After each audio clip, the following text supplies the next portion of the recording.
Hey everyone, Slashhack here with MXX Games, and today we're playing Creativerse. And recently Creativerse released this awesome new blueprint system where you can make your own blueprints. So I decided to make one and share it with you all. So originally, when I was adding teleporters to my worlds, I was just making them in a line and making them all boring and wondering, hey, how could I make this better than just adding signs here and whatnot. So I came up with the idea like, hey, let's build mini models of these different biomes so we know where the teleport goes. And I had this empty space here and decided to fill it up. So let's take a little tour here. This I just recently uploaded it as a blueprint, so you can go and download it yourself if you want to make one of your own. The size is about, I think it's like 36 by 26, including walls. So here we have our ocean, quote unquote, and seashore. Teleport will take you there. A frozen desert. It's not really much to look at, even when you're at the frozen desert. So that's kind of boring. We got our jungle, our tundra, and we got our taiga. I think that's how that's pronounced, which is not too different from the tundra, except it has the matted nettles down here.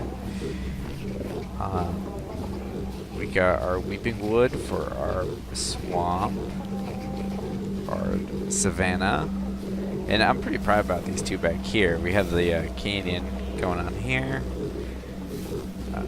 and I apologize for all the background noise of all the constant grunting. There's literally like a gaggle of mobs above us and all around. I'll show that to you in a few minutes. Let's see, our mountain, and looks like some of the other players in here. I started putting the appropriate creatures in the appropriate biomes, which is kind of cool. This one doesn't really go very far, the forest and woodland, since we actually just start in the forest and woodland, so it just tops outside, not too far.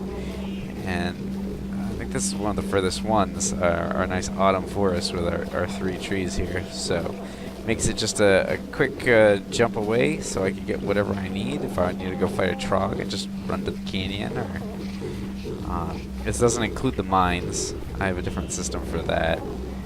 Just the surface biomes, but maybe I'll throw that in like one of the walls here, in order to take a look at that.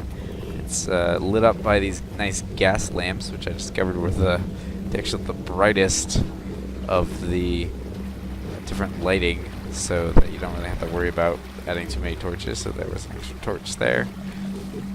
And it's pretty simple to set up these teleporters, and you also need to set up the signs as well, I believe, because I don't think that gets done in the blueprint. If you look underneath the ground, you'll see the sign down there. And you can just, when you have your wiring tool out, push N, and you'll want to do this offset here in the angle brackets. It equals 2.5, and what that says is it will raise the message up 2.5 blocks, so it'll put it perfectly right in the center of our teleporter here. So you can clearly see where you're going if you couldn't tell by just the look at it. And that's all the wiring you need to do there. I'll put this back here. What do I have here? That and some nettles. And to wire up the teleporter, of course you have to walk to wherever you're going and plop down a teleporter.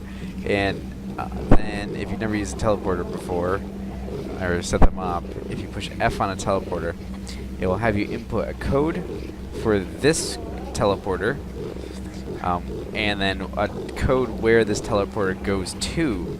So I walked all the way to this biome out there. I don't know, this way so it's a little easier to see.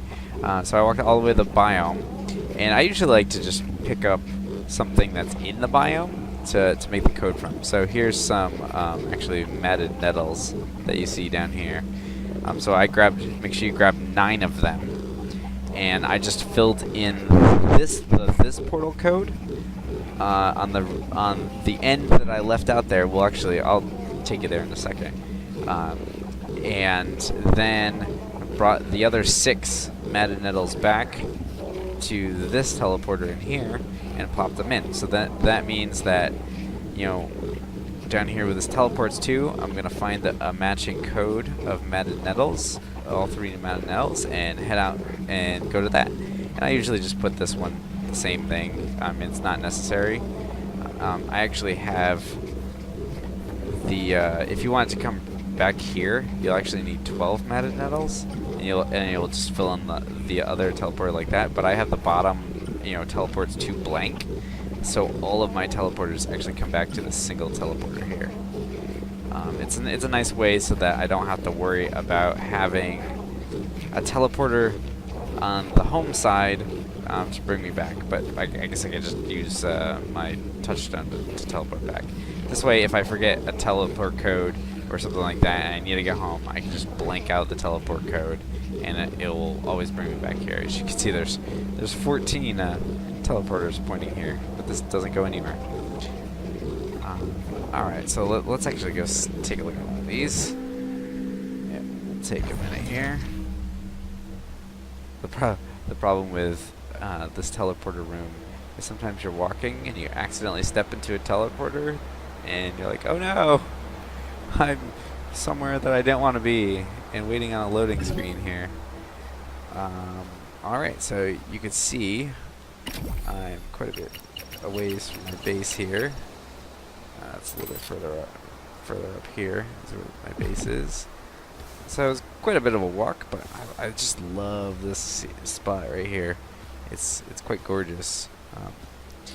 And so you can see our elderwood trees here, our matted nettles. So when I walked all the way out here, I plopped down the teleporter, grabbed 9 matted nettles, and put 3 of them in here.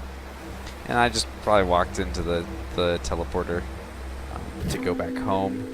And then on the corresponding teleporter, I plopped the other 6 in there. So that's the mini biome teleport room.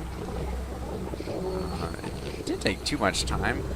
It'll probably take a little less time if you're using a blueprint, because you know I had to figure out all the design and how to fit everything in this space.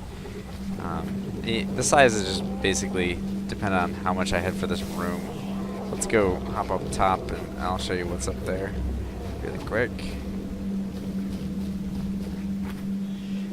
So this is this world. The outside world's kind of a mess for now, but it started with this base down here, and then I built up on this hillway and these staircases to a hill because I was built a farm up here originally, but that's kind of been scrapped for an underground farm. So I built a farm and built this out a little bit further. Where are all the creatures that I keep hearing? They're somewhere around here. Oh yeah, you can just see them all over the place. All over the place. Man, maybe they're in the house. Man. So I had this area underneath here. I was originally trying to make it into like a corrupted biome so I could do some farming of treasure chests, but that didn't work out. I ended up making a lava layer one. Maybe I'll show that at a different point. And that's basically all. Back down here. Alright, I hope you enjoyed this. If you want to take the daunting task of recreating this yourself, feel free to download the blueprint. This will probably look really weird. Yeah, it looks really weird. Oop, I ruined my snow. Oh, to get this, one last thing, to get the snow to lay flat like that, if you put the snow down and equip your plow, and use the plow on the snow, it will lay flat like that. The blueprint might take care of that already. I have no idea. don't really know how blueprints work, especially with player-created ones. So feel free to leave me some feedback and let me know what you think. Thanks, and have fun.